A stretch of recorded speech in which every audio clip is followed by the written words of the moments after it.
agora já vou te... Matheus, você levou um susto aqui? Vou começar com ele, então. Dá uma boa tarde, primeiramente, para ele. Boa tarde, Matheus.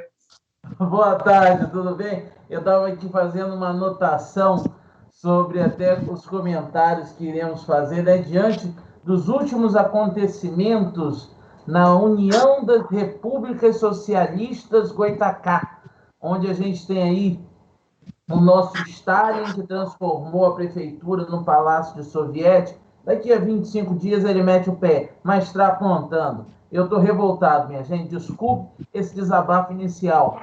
Mais um bom dia, uma boa tarde a todos. Né? Iniciamos aí mais um programa e muito feliz em estar com vocês aqui. Verdade. Pelo comentário inicial de Matheus, já deu para ver que hoje o papo vai ser quente, vai ser quente. Então, agora, antes de falar com o Davi, isso, boa tarde a nosso querido Cordeiro, que aceitou estar novamente aqui com a gente. Ele que é sempre muito direto, sincero e até às vezes polêmico, mas não tem medo de falar e muito menos se posicionar. Volta a ser. Obrigado, boa tarde, bem-vindo de volta. Obrigado aí, Daniel, Matheus, Davi, né, está dando essa oportunidade novamente. Eu confesso para vocês que quem me conhece no dia a dia sabe que de polêmico e de, às vezes, né, parece ser uma pessoa muito com a personalidade e tal, que eu não nego, personalidade que foi forjada ao longo de 40 e tantos anos. Mas se tem um homem que busca sempre a pacificação, que é regrado às leis que são, né? Pode todo mundo discordar aí do que o prefeito falar, deixar de falar, ou propor, o presidente, o governador, mas se foi confirmada a lei, eu me subjugo a ela. Eu sou escravo dela. Só que também como cidadão e um homem livre, eu não posso deixar de colocar a minha opinião, que desde já eu sempre ratifico. Eu gosto muito de ser convencido, não de convencer. Então, a minha opinião eu coloco devido, né, como o Matheus bem sabe aí, seria o nosso professor, artigo 5º, né, o Matheus, a nossa liberdade de expressão, né, vedado o anonimato, ela tem que ser respeitada, né? Podemos sofrer sanções por conta disso, mas eu nunca vou abrir e me furtar de opinar, ainda que tenha que evoluir lá na frente e mudar, né? Que, como disse Churchill, para finalizar, não é nada de errado em você mudar de opinião, desde que seja para melhor. Ótimo. E agora falar com ele. Davi Risse, boa tarde, Davi. Boa tarde, Daniel. Boa tarde, Matheus. Boa tarde, JC. Boa tarde a todos vocês que estão nos assistindo agora nesse sábado, né? Vamos estar falando aqui, né? O Daniel falou, né? Este é o mês do Natal e esperamos, né? Que nossas casas não sejam invadidas, né? Quando nós estivermos com os nossos familiares, né? Sabemos que tem alguns governadores, né? Que propõem esse tipo de coisa, mas esperamos que a nossa cidade não chegue até esse ponto, né? Mas vamos ver para onde é que isso vai caminhar e vamos lá nesse debate aqui que nós vamos fazer. É verdade, Davi, você apontou aí um termo muito bom, porque tem os governantes, eles voltam a repetir, parece, os mesmos erros e equívocos de 6 meses atrás. Já vou iniciar nessa questão, porque as eleições acabaram, vai fazer aí uma semana que nós tivemos o segundo turno, e no estado de São Paulo, já na segunda-feira, o Dória voltou o estado todo para a fase amarela, de forma bem instantânea. Campos já estava na fase amarela, manteve a fase amarela, só que com restrições aumentadas, mais uma vez, até mesmo a questão do toque de recolher, a questão de bar, restaurante e similares não poderem receber ali o público, muito menos ter música ao vivo e coisas do tipo. A questão é que a gente parece que está voltando lá atrás, e muita gente já especulava que isso ia acontecer, né? Que ia acabar as eleições e encerrar esse período eleitoral, onde teve muita aglomeração, reuniões, passeatas, carreatas, enfim, e todo mundo já cantava essa pedra e realmente começou a acontecer. O meu ponto que eu trago aqui, eu vou iniciar, eu vou jogar a bola para vocês, é o seguinte: os erros lá atrás até podem ser perdoados, porque ninguém sabia muito o que estava acontecendo. Só que a quarentena, desde quando foi anunciada, ela foi anunciada com qual propósito? Não sobrecarregar e não colapsar o sistema de saúde. O que aconteceu foi que não chegou a acontecer de forma tão terrível como outros países, só que nunca teve leite sobrando. E é o que deveria ter. Beleza. Tivemos um período de quase 2 meses de queda, casos caindo, mortes caindo, etc. E aí eu vi estados como o estado de São Paulo, né, desmontando hospitais de campanha. Eles falavam tanto de segunda onda e desmontando o hospital de campanha. Aí agora volta a mesma coisa, querendo fechar tudo, querendo aquela história toda e querendo, mais uma vez, botar pânico na parte deles, a parte dos governantes, mais uma vez não é feita. Matheus Zanquim, eu te pergunto, será que estão querendo, mais uma vez, superfaturar respiradores, máscaras e cometer os mesmos crimes que já cometeram? Será que, se continuar assim, vamos ter mais governadores afastados? Olha, Daniel, eu acredito que para o momento não, porque já vimos que esse negócio de superfaturamento de equipamentos hospitalares não dá certo. Eu acredito que nesse momento eles não vão arriscar isso, nem muito menos a criação de um hospital de campanha, né, que no caso de Campos não veio a funcionar. Eu acredito que eles venham apostar agora até na utilização da rede filantrópica, né, através da contratualização. Mas eu fico impressionado, Daniel, que diante do período, no período que antecedeu as convenções, até subsequentemente, essa semana, né, que é a primeira semana após as eleições, tudo estava liberado. Tudo estava às mil maravilhas, exceto, é claro, mantivemos o uso obrigatório de máscara, higienização das mãos com álcool em gel, etc. Mas ontem eu fui particularmente surpreendido. Eu estava, inclusive, na rua, quando meu celular pitou, chegou a notícia de que nós havíamos adotado novas restrições. Se eu não me engano, nós fomos até para a fase laranja. Né? Saímos da amarela, fomos para a laranja. Isso aí. Só corrigindo, isso aí foi um equívoco, que até eu te passei a notícia errada, depois eu fui verificar. Manteve a amarela, mas aumentou as restrições. Tá? Mas para a prefeitura continua amarela. Continua amarela.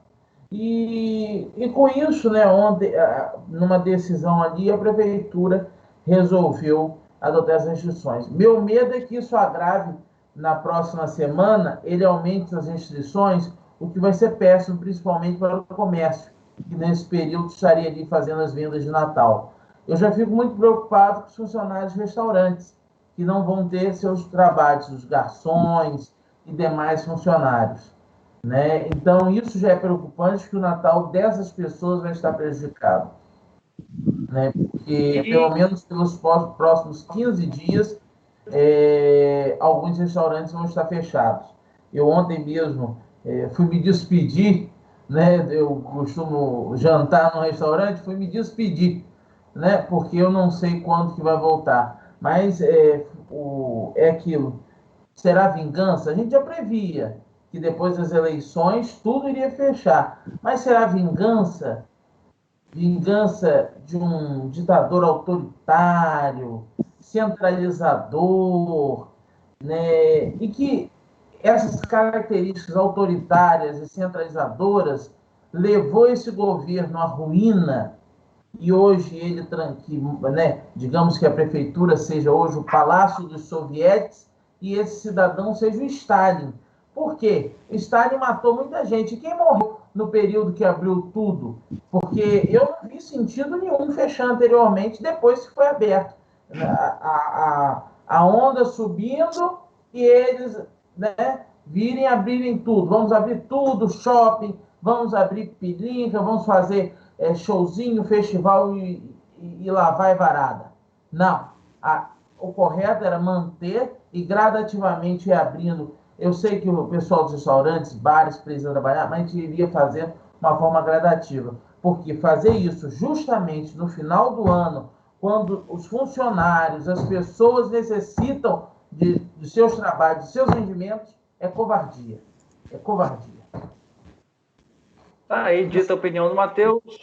Eu vou passar a bola agora para o JC falar aí como que ele tem analisado, não só aqui em Campos, mas pelo Brasil afora. A gente acompanha muito, né, o estado, aqui no nosso estado e também o estado de São Paulo. Bom, para começo, acho que alguns de vocês falaram que realmente no começo era algo muito novo, não se sabia, né? Estamos aí caminhando para quase um ano. Já surgiu notícias aí de agências de informações sérias de que a China omitiu informações, né, no começo da pandemia, que já confirmada lá para outubro, lá quando começou, e não somente na cidade de Wuhan, em outros lugares, mas enfim, para o mundo, isso veio à tona no começo do ano, e eu fico a me perguntar como que de repente, mas eu não vou entrar nesse mérito aí da ciência, não, porque eu vou deixar isso aí mais para com os dados aí que os cientistas estão colocando. Mas vamos lá, vamos para a questão territorial aqui, nacional, estados e municípios. No começo era tudo muito surpresa. Aí, infelizmente, isso não é negado por ninguém, até por eles mesmos, politizaram muito a questão do vírus.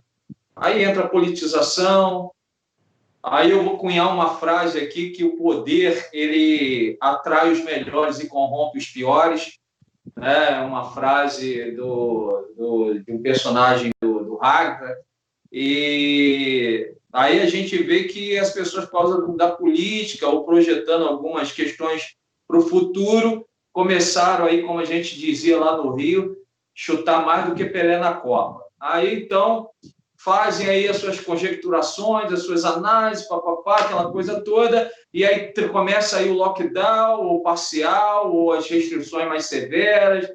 Aí o que eu vou falar aqui vai doer muito em mim, porque eu tenho, né, várias pessoas do meio, amigos e familiares, e aí a polícia, sob o comando do seu governo, né, do seu chefe imediato, né, que é o governador de cada ente da federação, age muitas vezes de forma truculenta com os cidadãos e tal, mas aí nos bastidores nós vemos lá a cena emblemática do Mandetta se despedindo e abraçando todo mundo sem máscara, papapá, mas é o que eu estou falando, eu quero fugir da politização, estou tentando o máximo aqui. E aí vai decorrendo, a gente vai vendo que algumas coisas não fica em casa e só vai procurar o hospital depois que tiver com falta de ar, isso aí caiu por terra, isso aí matou muita gente. Há outras questões aí de máscara, uso de máscara ou não e tal, não sei o quê. Enfim, chegando os dias de hoje. É notório, gente, é clássico, e eu vou falar uma outra frase. Eu gosto de frases práticas para o nosso dia a dia. É por isso, Daniel, que muitas vezes as pessoas, JC é polêmico. Não, é que eu vivo no mundo real. Eu não vivo dentro de uma bolha, eu vivo no mundo real. O mundo real, aquele que se a pessoa não acordar 5 horas para ir trabalhar na cerâmica, ele não vai ter o dinheirinho para comprar o seu franguinho no final de semana. Eu não vivo na bolha, né, comendo os caviares da vida e tal. Então, o que aconteceu? Todo mundo sabia que a campanha ia liberar geral, porque o político ele precisa desse contato, ele precisa do tete-a-tete, de conversar com o povo e tal. Aí eu lembro, abro aspas, a frase do general Leônidas Pires Gonçalves: na guerra não há nada de bonito, a não ser a vitória. Então, eu acho que talvez dentro desse mote, as pessoas não pensaram em nada, eles estavam em guerra. Não uma guerra bélica convencional, mas uma guerra para chegar ao poder. E, mediante essa guerra, fizeram e abriram mão de todas aquelas frases, de todo aquele fica em casa, tranca tudo e tal. E a gente viu aí nas mídias aí grandes aglomerações, que eu não vou citar, que eu respeito todos os políticos, eu respeito todos os líderes, posso pontuar na questão política, mas eu respeito todos eles. E nós vimos aí, agora é o resultado. A conta chega. Quando você trai a sua esposa e ela descobre, a conta chega, meu irmão. Quando você trai um amigo na sua amizade, a conta chega. Quando você passa um cheque sem fundo, a conta chega. Quando você deixa de pagar a conta de luz, o cara vai vir cortar. Então, a conta chegou. A conta chegou e nós estamos vendo aí o retrato agora. Agora, para terminar, quais são as medidas que aí no poder local o chefe do executivo local está tomando, aí eu confesso que ainda não quero fazer um juízo de valor, porque a gente tem visto pessoas morrerem. E aí é muito delicado a gente citar em situações que envolvem vidas, que envolvem... Mas, se eu pudesse colocar na conta os culpados, aí eu ia colocar a campanha eleitoral, e aí distribui para todos que aí fizeram parte, seus atores, a começar por mim, por você, por todos nós. De repente, em algum momento, dentro das nossas guardadas devidas proporções, talvez compartilhamos ou contribuímos para isso. E em algum dado momento, fica aqui uma crítica que eu faço, né, uma autocrítica, porque realmente passou do limite essas aglomerações aí por causa de política. No que o JC acabou de falar. Aliás, eu vou aproveitar, Matheus, Davi, se quiser interromper aqui, gente, para ir um complementando o outro, também pode, tá, Matheus? Se quiser pegar a palavra, você fala aí, que até gerar você voltar para você falar vai demorar um cadinho. Mas, pegando um gancho no JC, uma coisa que a gente viu muito presente durante todo esse período e parece que não acaba é a famosa hipocrisia, né? Então, a hipocrisia tem reinado e o JC falou tudo ali, essa questão do fique em casa e só procura no hospital quando tiver falta de ar, levou muitas pessoas, sim, a óbito, tá? E tratamento precoce também era uma coisa que as pessoas ficavam muito na dúvida. Hoje, remédios aí que muitas pessoas eram contra, né, por conta da política, têm salvado vidas. Eu conheço pessoas que se salvaram usando esses remédios. Então, mas ainda assim, parece que a parte política continua falando mais alto. E agora é a vacina, né? A vacina é a bomba da política, da politização agora da doença. É o alto agora, chama-se a vacina. E Davi Rissa agora vai falar. Davi Rissa, eu te pergunto aí, para jogar a bola para você.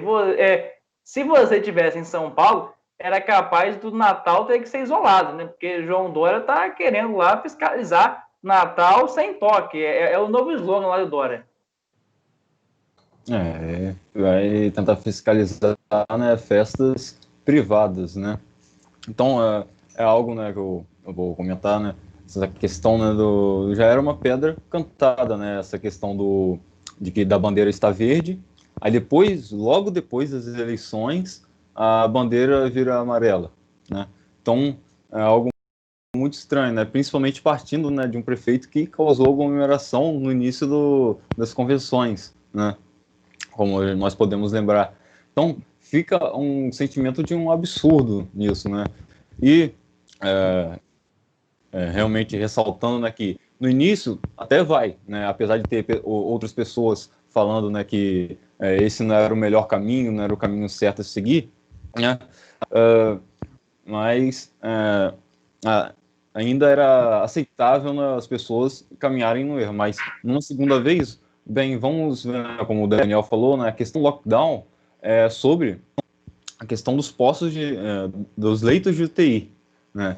Então, para que isso vai só apenas adiar um pouco, né, o pico da curva, né? Para que quando chegue o pico da curva, tenha muita demanda por leito de UTI e tenha menos, né? E o que nós podemos ver exatamente é o que aconteceu na Suécia e nos outros países europeus, né? Muito se fala, né, a questão do isolamento da Suécia e da diferença. Se você for pegar realmente os gráficos e ver, vai ter quase diferença nenhuma entre os dois. A diferença é que na Suécia, por não ter tido um isolamento, né, a curva nela chegou antes do que dos outros países europeus, como a Espanha, a Itália, a Grã-Bretanha, etc., né, que utilizaram o lockdown para tentar fazer essa questão. Só que o que fica, né, nós tivemos o tempo para construir os hospitais de campanha e reservar mais leitos de UTI, o que não foi colocado. O que me deixa, que me dá, né, a segurança de que eles vão fazer isso agora, né, que eles vão construir os novos leitos ou que vão conseguir arranjar esses novos leitos, né? O que me dá essa segurança? Simplesmente nada.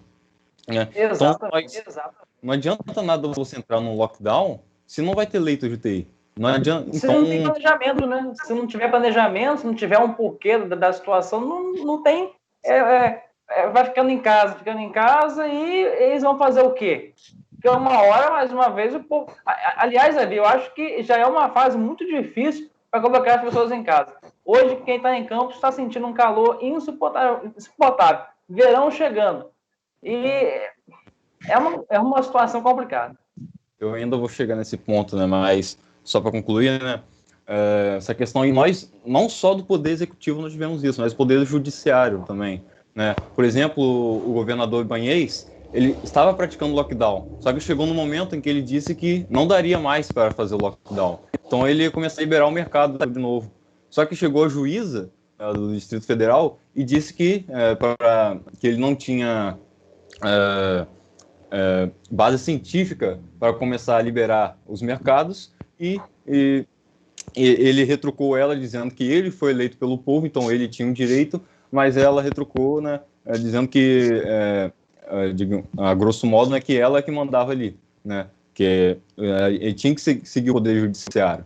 Então, nós vemos casos extremamente abusivos, né, sobre essa questão até, né, da queda, né, da onda, né, sobre as aglomerações no período eleitoral, e as aglomerações do dia 7 de setembro. Não repercutiu, né? Na verdade, não surtiu nenhum efeito praticamente na onda, né? Continuou em queda mesmo depois de 4 semanas.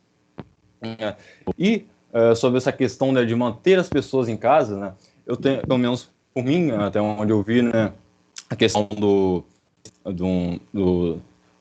dos estudiosos, né, entrando numa parte mais filosófica sobre a questão do contrato social da sociedade, né, é que o Estado, né, ele tem que guardar as liberdades do povo. E para guardar as liberdades, se uma pessoa tentar contra outra, o Estado tem o direito de ir contra aquela pessoa que foi contra a outra, né? Então restringindo a liberdade dela para que a liberdade da outra seja garantida. E o que nós vemos aqui é ao contrário, as pessoas tentando serem livres, indo para as ruas, né, ou seja, para praticar esportes, exercícios ou até indo para a praia, estão tendo sua liberdade restringida para que as outras pessoas possam ficar em casa.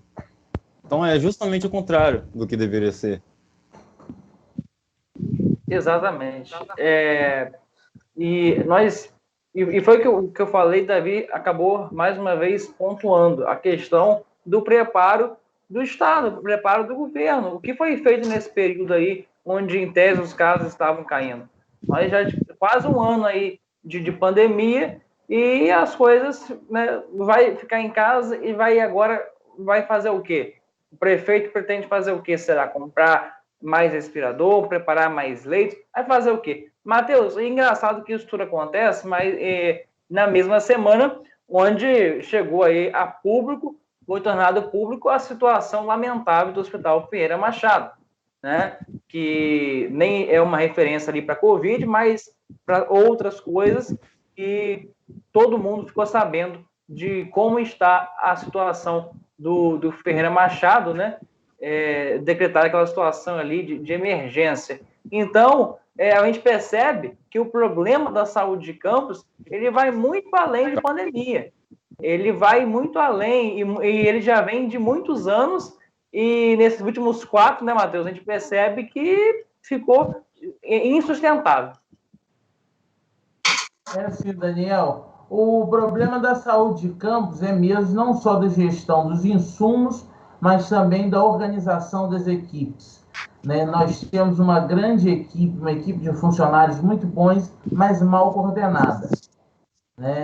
Nós vemos que a prefeitura gasta anualmente milhões e até bilhões de reais com saúde, mas os resultados não são efetivos, o que é um desafio para os próximos governos, né? Para o que vai entrar e também para os seus sucessores, que é tentar melhorar a qualidade da saúde da população, que hoje é o maior problema enfrentado pelo campista, a ausência de uma saúde pública de qualidade. E observando isso, eu hoje mais cedo abro o grupo do WhatsApp, tinha lá um vídeo do agora já quase ex-prefeito, né, falando sobre essa questão de insumos, né? Do nada surgiu o material, mas se não fosse a denúncia dos servidores ali realizada, talvez não tivéssemos, né, esses resultados, né? Entristece muito isso. E ver que a secretária de Saúde de Campos, né, ninguém sabe, ninguém viu. Talvez o nome dela se sabe, que é Cíntia, mas eu nunca vi falar, se pronunciar. Aliás, as vezes que eu vi foram muito poucas. Mas nesse momento poderia se pronunciar, poderia buscar resolver a situação e até mesmo apresentar à população o que está ocorrendo quanto à pandemia. Mas eles prezam pelo silêncio e pela incompetência, e quem paga somos nós. E aí, até agora há pouco, vai fazer uma hora, a prefeitura botou além desse vídeo do prefeito falando, botou uma foto com o fundo de um leito e botou assim: você pode escolher onde ficar agora. Depois pode ser uma equipe médica que defina por você. E as pessoas aqui, estou acompanhando os comentários, estão falando, né, engraçado, que até semana passada não tinha nada disso. E agora quer voltar com essa história de botar pânico na população, de botar medo na população. Sabe que isso, por que mais cedo eu falei que isso cheira vingança? Porque, naturalmente, se o comércio agora em dezembro tiver um resultado ruim, a arrecadação dos tributos municipais para o primeiro, não só municipais, mas estaduais também, para janeiro, né, que é referente a dezembro, vai ser baixa. Nós não teremos uma arrecadação tão alta e isso pode criar um problema de gestão financeira no próximo governo. A princípio, isso me parece até vingança com o povo de Campos. Não é vingança com o candidato A ou o candidato B, não. É com o povo de Campos. Exatamente. Eu acho que podia, né, investir, parar um pouquinho de investir, de repente, na equipe aí de comunicação, porque a prefeitura gasta muito dinheiro com comunicação, e destinar um pouco mais de recursos para a saúde, e procurar fazer leito ao invés de botar pânico na população. Você tem mais alguma colocação para fazer dentro desse assunto? Meu querido, eu ia para dentro desse assunto, daria um programa, mas vamos lá. Eu, particularmente, eu não vou dizer que eu estou cético, estou descrente à instituição Poder Judiciário, mas na sua maioria esmagadora do Poder Judiciário, incluindo o Ministério Público, que é um órgão independente, mas eu estou totalmente descrente. Dito isso, eu fico observando o seguinte: também não sou da teoria da conspiração, não, mas acho que eu vou pegar a palavra aí do meu querido Matheus. Não se trata, talvez, só de uma vingança para com o povo. Eu acho que nesse sentido, não. Eu acho que tem muito mais por trás dos bastidores, a minha humilde visão, do que simplesmente vingar-se do povo. Porque aí seria literalmente um psicopata, um sociopata, seria o cabo da Bavária, seria o cabo da Bavária, o austríaco. Né? Aí eu acho que não, mas vamos lá. O que acontece? Vocês já pararam a possibilidade, eu estou dizendo aí, mas vocês já pararam para a possibilidade de ocorrer uma outra eleição? E se caso ocorra essa eleição e essas restrições aumentarem mais ainda, vocês têm ideia de qual é o candidato ou qual o grupo que sairia vitorioso ou teria maior chance de um pleito eleitoral para poder brigar, uma vez que a cidade está toda trancada agora e tal, e aí não vai ter como mais aquelas carreatas, aquelas aglomerações, que, por sinal, alguns de membros do judiciário se furtaram de entrar com seu poder, né, como aí citado a juíza lá de Brasília, do DF, ela se aflorou no seu poder. Mas aqui alguns não tiveram essa ousadia para poder frear as grandes aglomerações. Mas aí vocês já imaginaram uma eleição suplementar com a cidade toda fechada? Você imagine o número de abstenções? Vocês estão entendendo onde que eu quero chegar? Eu não acredito que isso só seria muito pequeno da minha parte eu analisar que só é com a vingança com os cidadãos. Não, eu acho que, aí é o que eu digo, o fator político pode estar gerando na mentezinha, se perverso ou não, dessas pessoas, porque o poder, é o que eu disse, ele atrai os piores e corrompe os melhores. Mas talvez na mente dessas pessoas que isso possa, numa eventual, não estou dizendo que vai ter, mas numa eventual segunda eleição aí, pode de repente ser favorável para um pleito, para um grupo que de repente possa ser contrário aí ao prefeito que está com a sua vitória aí, com sua eleição sob júdice, mas que de repente o TSE vai aprovar e vai assumir, que é o que nós precisamos. A gente precisa de pacificação. Se é ele, se é B, se é D, a gente precisa de pacificação. Tá certo? Então, eu acho que tem muito mais caroço nesse angu do que simplesmente... Agora, eu vou dizer um relato aqui, e isso eu preciso dizer. O problema da saúde não vem de tempo, não vem de agora. Eu sou a prova viva disso, eu nunca tinha entrado no hospital público, né? Desde que eu saí da maternidade, há 40 e tantos anos, eu nunca entrei num hospital público. Homem é relaxado para fazer exame. Eu tinha plano de saúde quando trabalhava numa grande empresa privada aí, plano Bradesco, os melhores aí do Brasil. Só que eventuais exames dos meus filhos, um nasceu pelo poder público nos plantadores de cana, eu era trabalhador de cerâmica e olaria. Aí eu entrei para uma empresa privada com um plano de saúde excelente, o segundo nasce na Lília Neves, com tudo que você possa imaginar. Eu dei vontade até de eu nem voltar para casa, de tão bonito que era o quarto ali que o menino nasceu. Ar-condicionado, para nunca imaginava isso. Só que o que acontece? Em todos esses 20 e tantos anos que eu tenho, meu filho mais velho vai fazer 20 e tal, 23, todos os momentos, quando eu ia numa farmáciazinha, faltava amoxicilina. Eu não sei se é uma coincidência macabra, mas em 2000, quando o Arnaldo assumiu, aqui em Saturnino Braga, quando meu filho pegou pneumonia, não tinha amoxicilina. Em 2006, se eu não me engano, aí já no Mocaibe, meu filho, mesmo tendo um plano de saúde pela Águas do Paraíba, eventuais resfriadinho e tal, aí ia no postinho, não tinha amoxicilina. Agora, meu filho, que também nasce não sobre a égide agora de um hospital particular, mas aí eu paguei, né, a cesariana no hospital particular, ele pega e quando foi precisar aí ver um negócio de uma alergia e fui procurar amoxicilina no postinho de Santa Amaro, não tinha. Então, a gente não pode ser demagogo e dizer que isso é um problema agora. Isso é um problema que vem arrastando. Chega essa pessoa que vocês e a sociedade, muitos dizem que é polêmica, e com muita razão, eu dou margem para isso, e vou ser internado no Hospital Ferreira Machado. A primeira vez em 40 e tantos anos que eu entro no hospital público. À beira da morte, traumatismo craniano, infarto, politraumatismo e beleza. Sabe o que acontece? Não tinha injeção de heparina. O chão estava sendo lavado com água e sabão.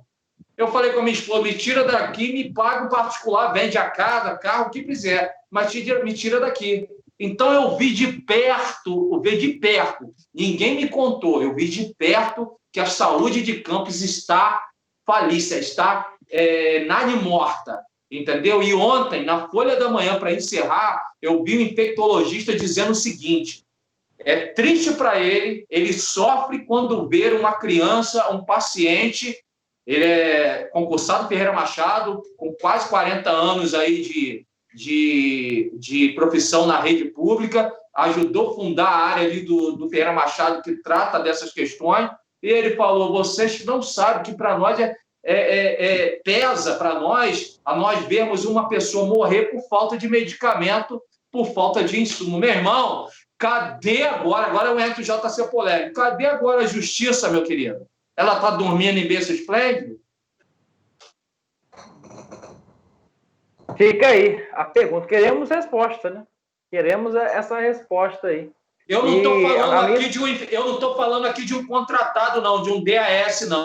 Eu estou falando de alguém concursado, de um dos mais respeitados médicos e profissionais da saúde, declarando numa rádio que tem um alcance intermunicipal que ele está vendo morrer paciente por falta de remédio. E a justiça ficou e continua calada mediante a isso, recebendo seu salário de 30, 40 mil reais calados. Verdade. Eu cheguei a começar, vi alguns trechos dessa entrevista. Matheus pediu a palavra? Eu estava dizendo que a justiça está sendo conivente com esse crime, esse Verdade. genocídio.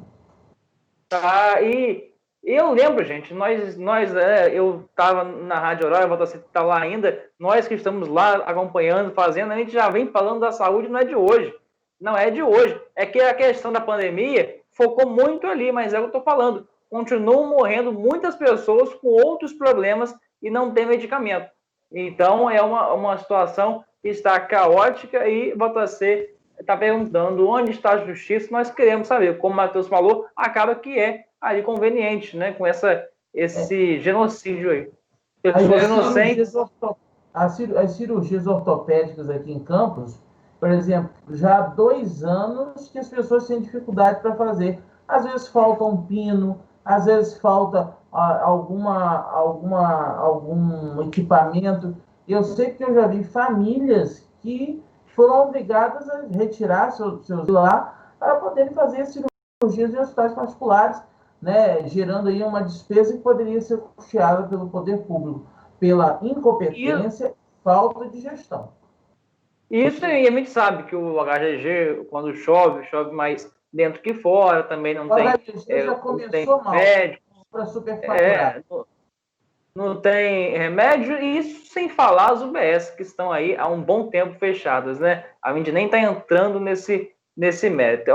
É um caos geral, e o próximo gestor, a próxima equipe de saúde vai ter aí um baita de um problema. Primeiro que já vai pegar o governo com uma continuação da pandemia, terá aí que ter, e a pandemia talvez no momento mais crítico, porque, como eu já falei agora há pouco, nós estamos entrando no verão, a tendência é que as praias continuem lotadas, as pessoas já não estão mais dando tanto crédito aos governantes, justamente por essas cabeçadas que eles ficam dando o tempo inteiro, tá? E nós temos aí dias difíceis pela frente. Mas, girando aqui um pouquinho o assunto, até dando sequência, né, nessa questão de troca de governo, nós já temos aí uma data, né, para o TSE julgar a questão do vice do Vladimir.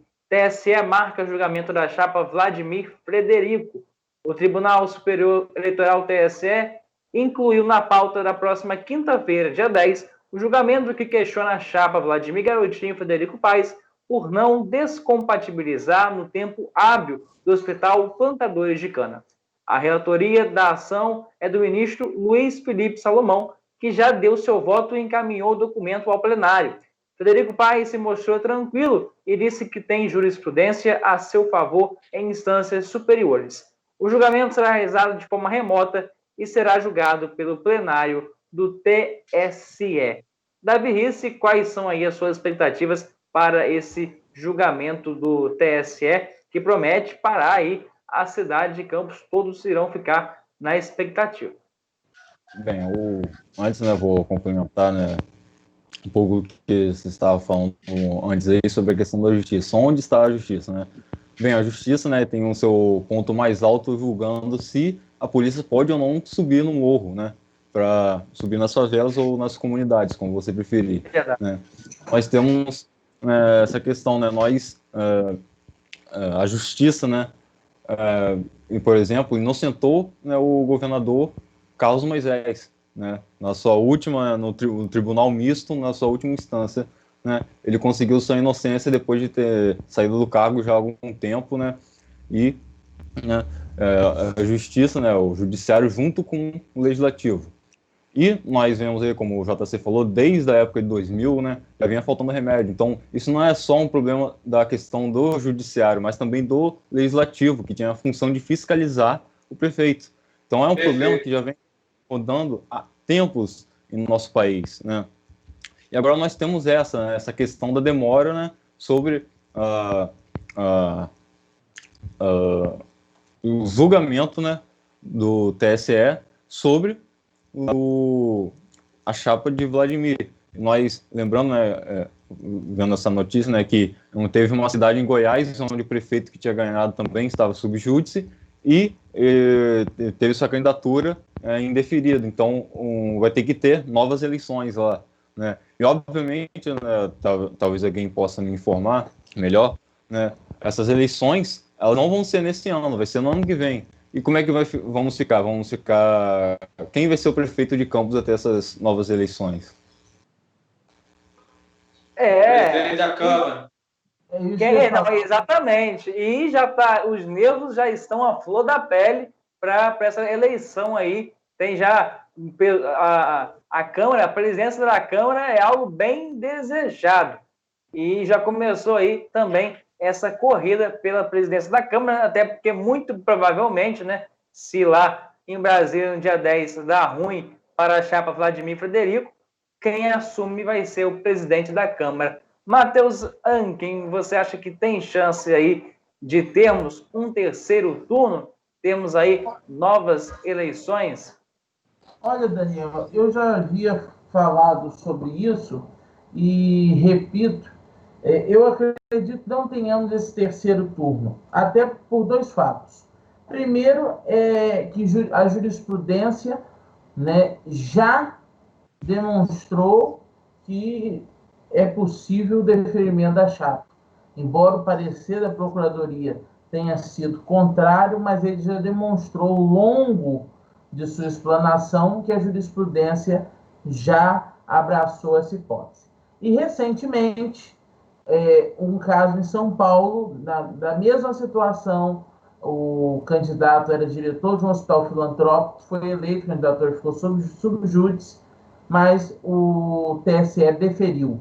Eu não sei se isso foi na semana passada, mas eu me recordo que era o diretor de um hospital filantrópico de São Paulo, né, cujo relator, se eu não me engano, era o mesmo relator da chapa Vladimir Frederico.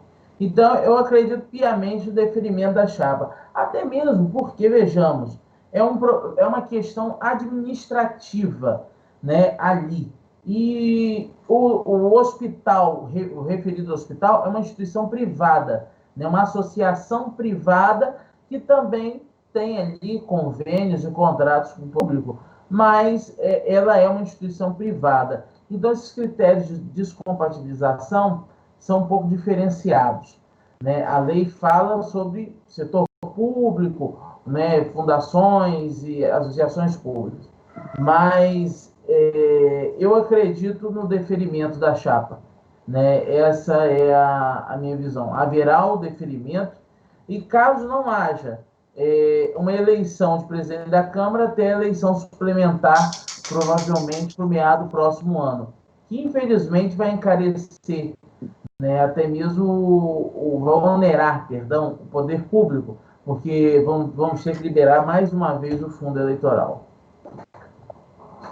Exatamente, gastar mais dinheiro, né? O Brasil realmente não é para amadores, né, Batacê? O Brasil não é um país para amadores. Sobre essa questão dessa judicialização aí, eu vejo o seguinte, é o que eu estou falando, eu evito muitas paixões políticas, porque apesar das pessoas olharem, poxa, eu já estou... Mas, gente, vocês não têm noção como eu já atuei nos bastidores ao longo da minha vida para poder pacificar coisas que seriam irredutivelmente não pacíficas. Então, eu sempre primo pelo diálogo e tal. Claro que, findando todas as possibilidades da diplomacia, aí é outro departamento. Agora, vendo o Poder Judiciário, e aqui eu quero abrir muitas aspas, umas 4 de cada lado, eu vendo o Poder Judiciário, eu vejo que ele não é muito coerente. Ele toma decisão, às vezes, favorável a uma questão e desfavorável a outra. Eu vejo, de repente, ele tomando uma posição de impeachment contra a Dilma Rousseff e separando Michel Temer por uma força política, que sabe-se lá de onde, eu não vou querer aqui, para se manter ele no cargo. Mas aí eu vejo que a Constituição, a Carta Magna, pregava que essa senhora não poderia concorrer cargo eletivo. Mas aí o Lewandowski, junto com o Renan Calheiros, dá um jeitinho, dá uma manobrinha, dá um babilaque, e aí, de repente, essa senhora vem como senadora. Aí eu vejo, para quem vai defender o Lula, não é o advogado JC. Um exemplo, eu não sou advogado. Um advogado JC, ou Manuel das Couves, ou João da Silva, que tem também a carteirinha de OAB. Nada mais, nada menos é Sepúlveda Pertence, ex-presidente do STF, junto com ninguém menos do que Marcos Tomás Bastos. E aí vocês me perguntam, por que você está citando isso? É porque eu estou com duas coisinhas aqui maravilhosas para poder, quem sabe, ler um pingo e letra. Vamos ver aqui a primeira? Olha que interessante. A presidente Dilma Rousseff nomeou nesta terça-feira Letícia Mello para o cargo de desembargadora, aquele quinto constitucional. O Tribunal Regional Federal da Segunda Região, que abrange o Rio de Janeiro, Espírito Santo, ela atuará na capital fluminense. Gerou uma grande revolta, porque ela só tem 37 anos, e ocupa aí, teria outras pessoas na lista tríplice e tal. Especialista do direito tributário, ela foi a mais votada em uma lista tríplice enviada ao tribunal. A nomeação foi assinada na terça-feira, justamente na época em que estava ocorrendo para se iniciar o processo de impeachment. Agora, responda para você, para a gente não ocorrer nenhuma questão de ilação ou jurídica. Será que essa menina, essa jovem menina linda, que por sinal estou vendo aqui, ela seria indicada desembargadora se não fosse filha de um, então, hoje decano do STF? Ah, JC, isso aí é um caso à parte. Não. Tem outrazinha aqui, ó. Tem outra filhotinha aqui. Vamos ver? A presidente Dilma Rousseff também nomeia a advogada Letícia Mendes de Maria, que é filha de quem? Do ministro Luiz Fux, para desembargadora. E aí, de repente, numa cidade de Nárnia, a mulher de um promotor de tutela coletiva é nomeada para ser chefe de uma instituição.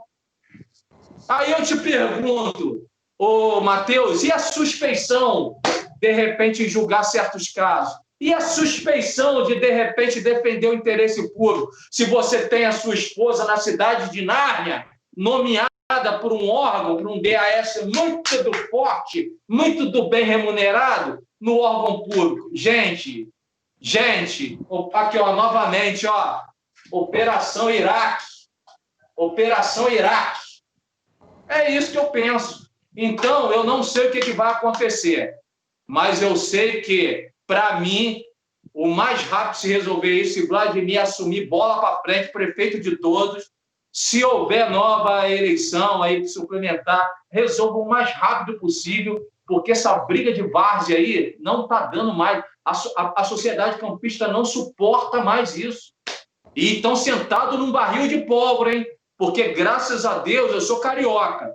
Não penso em voltar para lá. Mas, graças a Deus, que a cidade de Campos é uma cidade pacata, infelizmente subserviente, porque se fosse em outros locais, eles falariam a frase máxima, que é a que das mais emociona: o poder emana no povo. Aí não tinha promotor, juiz, advogado, como dizem em Campos, advogado, prefeito, ninguém. Eles iam, meu irmão, fazer uma revolução aqui, né, a moda anos 80, 70, e aí, meu irmão, não tinha para ninguém. Mas eu quero crer que a paz vai reinar. E a justiça, que vai torcer, perguntou onde está, obviamente está aqui discutindo onde está também, né, decidindo se vai poder ter reeleição aí para Maia e Alcolumbre, respectivamente, na Câmara dos Deputados e lá no Senado. Uma coisa que Matheus, né, pode dizer bem, a Constituição já proíbe, né? Até o vice-presidente Hamilton Mourão falou que eles estão querendo passar por cima da Constituição. Isso não era nem para entrar em pauta. Você não pode. E engraçado que muitas das vezes quem é chamado de ditador aqui no Brasil é o presidente da República.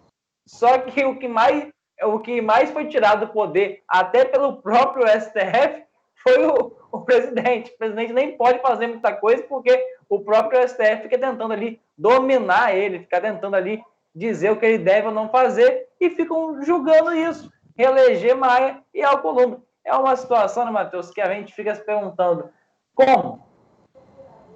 Exatamente. Eu até vou aproveitar, vou complementar a fala do JC ali, quando ele citou ali a filha, né, de ministros do Supremo, que isso não é de hoje, não. Nós temos no estado do Rio um desembargador muito conhecido, foi presidente do Tribunal de Justiça, que o pai era ministro do Superior Tribunal de Justiça, né? Não é segredo para ninguém. E o irmão deputado federal. Temos aí esse caso que é muito conhecido no estado do Rio. Agora, sobre a reeleição do Rodrigo Maia, realmente é inconstitucional, não há possibilidade.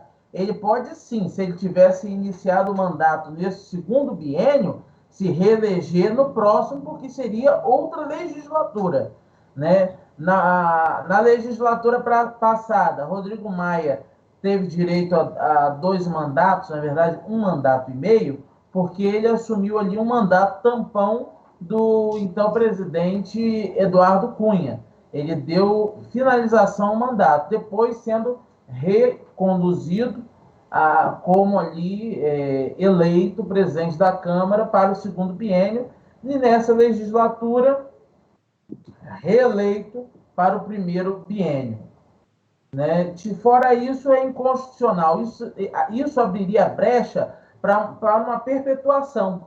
Eles iam ser presidentes da Câmara pelos próximos 30, 40 anos, quem sabe, se assim sobrevivessem politicamente e também sobrevivessem de vida, né? Não morressem. Né? Isso abre, sim, uma certa brecha para uma ditadura parlamentar, vamos assim dizer, com todo o respeito e admiração que eu tenho pelos dois, até mesmo pela capacidade de articulação que os dois têm ali no Congresso. Mas eu acho que isso abre brecha para uma ditadura parlamentar, onde você vai ter um presidente da Câmara perpétuo, que vai se achar em determinado momento o primeiro-ministro. Já existe no Brasil esse parlamentarismo branco velado, onde o presidente do Congresso Nacional, que é o presidente do Senado, e o presidente da Câmara se posicionam como primeiro-ministros e com isso o poder executivo estaria enfraquecido. Se assim o desejarem, poderemos fazer do seguinte modo, então, uma reforma política, reavaliar todo o nosso sistema, fazer uma reforma no sistema eleitoral e adotarmos o parlamentarismo. Parlamentarismo como na França, que você é eleito vereador, né, para cuidar de um distrito, e ali você concorre dentro da maioria para se tornar o chefe de cidade. Perfeito. Não é eleição direta. Os vereadores que formar a maioria, né, ali dirige a cidade. Isso é até saudável, porque você evita essa distribuição desordenada de cargos. Os vereadores podem ser secretários e vereadores ao mesmo tempo, até mesmo dispensando uma certa interação nos próprios. A mesma coisa que ser feita em União. Teríamos eleição para presidente e também para primeiro-ministro, né, que, porventura, poderia ser também uma eleição indireta para primeiro-ministro dentro do partido que obtivesse a maioria. Hoje, no Brasil, o primeiro-ministro ali poderia ser eleito uma coalizão e sair um primeiro-ministro do MDB, ou mais do MDB do que do PSDB, até mesmo pela postura do MDB ao longo dos anos. Tá, e Davi Rios, rapidinho, o seu comentário. Eu sei que você gosta muito de falar sobre política nacional, então pode dar seu parecer aí sobre essa atrocidade do STF. Mais uma, né, como eu havia falado mais cedo, né, o STF está interessado em julgar, né, se a polícia pode ou não, né, subir nas comunidades, né, para fazer operações, né, durante a pandemia, que a gente não sabe quando vai acabar, então nós não sabíamos quando a polícia poderá voltar a realizar operações nas comunidades, né. E mais especificamente do Rio de Janeiro, dos outros podem, né. Mas aí, né, nós temos essa nova do STF, né, que até onde eu vi estava 4 votos a favor, 2 contra e um parcial, que seria do Cássio Nunes, que disse que para o Davi Alcolumbre poderia, né, ou melhor, para o Senado poderia, mas para a Câmara não Mas poderia. Então, esse voto dele está valendo? Esse voto dele misto, vale? Não, então, talvez alguém tenha com conhecimento melhor do que o meu possa falar, mas talvez não seja nem assim um voto de sim ou não, e pode ser feito de alguma forma, como eu me lembro, né, sobre a questão das privatizações da privatização realmente, né, sobre a maioria dos ministros tinha votado a favor ou contra, mas ele chegou lá e falou, o Dias Toffoli pegou e disse, as pequenas petroleiras, né, essas refinarias pequenas, o governo pode privatizar sem precisar do Congresso, mas as grandes, como a Eletrobras, Correios, a própria Petrobras, teria que passar pelo Congresso. Aí, então, seria assim, um voto sim e não exatamente, né? Mas aí nós vemos, talvez alguém possa explicar melhor depois, mas entrando mais nesse assunto, nós vemos, né, desde cedo, né, essas questões das reuniões, tanto do Davi Alcolumbre quanto do Rodrigo Maia, com os ministros do STF. Então fica algo muito estranho, né? Nós falamos em harmonia, mas nós falamos em independência também dos três poderes. Não é para ficarem assim, né? É para né, proteger o seu poder, não é para os dois irem simplesmente, né, tentando negociar um com o outro e perpetuarem o poder. Nós vemos isso na teoria dos três poderes, lá no início, né, que para que esse sistema de três poderes funcione, um cargo não pode avançar sobre o outro, né? Mas também é uma forma, ele tem que se defender do outro e nenhum deles podem se perpetuar no poder, senão eles poderiam rogar esse poder para si. E o que ocorre, né? Os ministros fizeram isso sendo anticonstitucional. Quem vai julgar que os ministros para impeachment? O Senado. E sendo que quem vai botar para pautar os impeachment, o impeachment de um dos ministros do STF é o presidente do Senado, que estava negociando com o STF, né? Então, fica nessa roda aí, completamente. Então, tem vários pedidos de impeachment já, né, no Senado, mas o Davi Alcolumbre, por algum motivo, né, muito estranho, ele não bota para frente esses pedidos. E aí fica bastante complicado olharmos, né, e temos uma sensação de segurança jurídica em nosso país, vendo o que o nosso Supremo, né, está fazendo, sendo que ele deveria estar defendendo a Constituição e seguir de acordo com o que a Constituição diz, não legislando, né? E, pelo que eu soube, pode até vir até umas bombas sobre coisas que estão escritas no Código Penal, né? Mas o STF pode passar mais uma vez por cima e liberar. Antes de eu passar a bola para o JC falar sobre isso, o Marcelo sabotou. JC, até hoje não entra na minha cabeça a escolha do Cássio Marques para o STF. Infelizmente, o Bolsonaro, para sobreviver, teve que abrir as pernas para o Centrão escolher. O povo que terá que conviver com mais ministro igual ou pior do que o Alexandre de Moraes. Quem é o Cássio Nunes? Não. Quem fez o comentário foi Marcelo Sá. Mas sobre o ministro? Cássio Marques, que foi o que o Bolsonaro escolheu.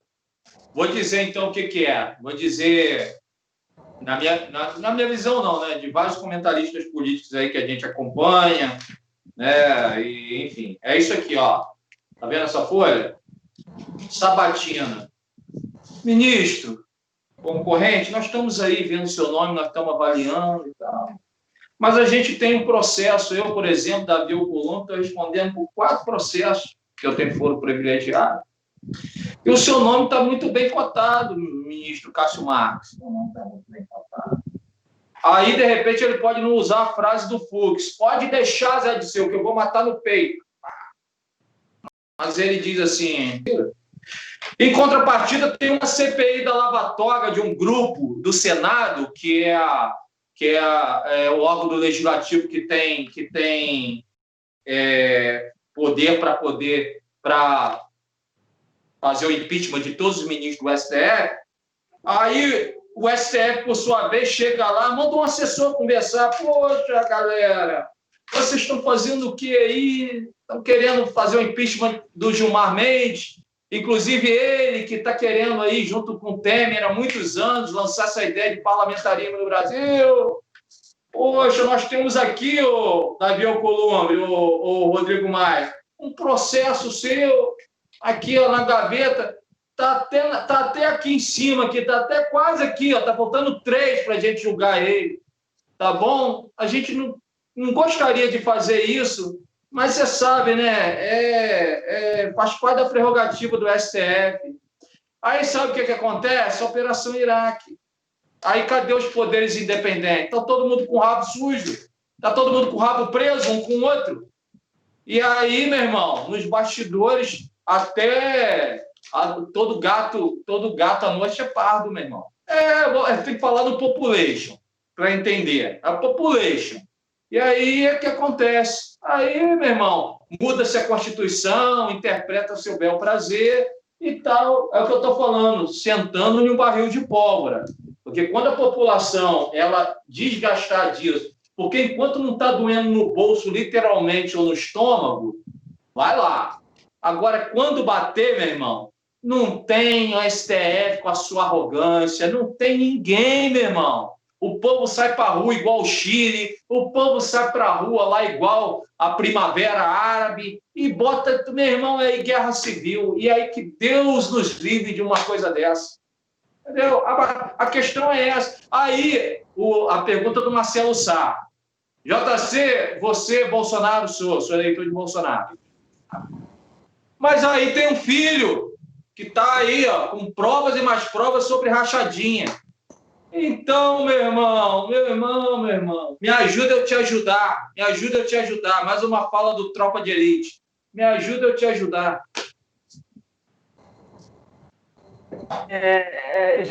Eu queria até falar uma outra frase do Tropa de Elite, mas o horário não me permite, é aquela que diz que o sistema é soda,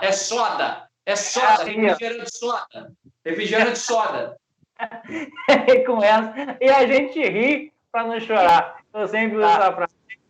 Rir para não chorar. JC, já bateu aqui o horário. Muito obrigado pela sua participação. Obrigado por ter aceitado e por mais uma vez ter batido esse papo tão bacana com a gente. As considerações finais, querido? Isso. Meu querido, muito obrigado. Matheus aí, Davi, um prazer sempre grande. Estou sempre à disposição. Eu não poderia deixar na minha fala final de colocar essa questão aí do Márcio Smelling, né? É um tema para um debate aí, talvez, né, que vocês aí administram na semana que vem. Eu já vi muitas coisas acontecer em grandes empresas e realmente é isso, é muita assédio moral, sexual e até no poder aí público, no poder político, infelizmente acontece. E uma orientação para as mulheres: denuncie, porque isso é real, isso não é conto de fadas, entendeu? E denuncie, porque a gente pode dar um freio nisso aí, porque ninguém nessa vida está apta a usar do seu poder político, do seu poder profissional, da sua autoridade como chefe, entendeu? Para poder subjugar e impor alguma coisa que a mulher não quer. Então, por favor, mulheres aí, denunciem. É o que eu falo com a minha esposa. E uma vez, deixa eu só contar isso aqui para encerrar, permita, 1 minuto. Uma vez, eu não vou citar o nome da empresa, porque eu vou citar em um outro município. Eu fui em um outro município prestar serviço. Eu fui em um outro município prestar serviço e eu tinha lá um gerente que cresceu com um rapaz, assim, mais ou menos parecido comigo. Claro, de olhos azuis e tal. Eu era ajudante e ele era peão de luz, que na construção civil a gente chama, aquele que aponta as obras e tal, a gente chama de peão de luz. E eu era peão, literalmente, da picareta e da pá. E aí crescemos, eu aí acabei me tornando empreiteiro e ele acabou se tornando gerente dessa grande empresa. E aí um dia ele passava geral, meu irmão, casado, mas passava geral, usando desse poder dele. Só que um dia esse rapaz, ele estava subindo a rampa e a esposa dele subiu depois. E eles eram muito amigos. Aí ele viu que o cara olhou para a esposa desse seu amigo, assim, com aquele olhar, né, que a gente que é homem, cascudo, aquele olhar mais, né, penetrante, aquele olhar mais, que é diferente daquele olhar de admirar um corpo bonito, não, aquele olhar mais sem vergonha, mais desejoso, né? Aí o rapaz que cresceu junto com ele e que hoje tinha um cargo até maior, falou assim, o meu camarada, bateu no ombro dele e disse assim, ó, você cuidado que aquela esposa ali, o cara te dá uma pasada no meio da cara, hein? Aí ele não deu em cima dessa pessoa. Meu irmão, mulheres, denunciem, por favor. Tchau, tchau, Deus abençoe, forte abraço. Valeu, Vadacê, muito obrigado. Fica aí o alerta. Matheus, até semana que vem. Obrigado. Até a semana que vem, Daniel, e que possamos aí ter uma semana excelente e um abraço a todos. Valeu. Davi Risse, muito obrigado. Semana que vem, a gente está de volta. Na semana que vem, teremos aqui nesse quadro a participação de Marlon Guido aqui no Atualizações Políticas. Davi, um abraço. Abraço, Daniel. Abraço, JC. Abraço, Matheus. E abraço a todos vocês que nos assistiram até aqui. Se eu não me engano, vai continuar aí tendo mais programa, né? Então vamos continuar ligados aí no Se Liga Show, né? E vamos lá, né? Até semana que vem a todos. Boa semana. Valeu!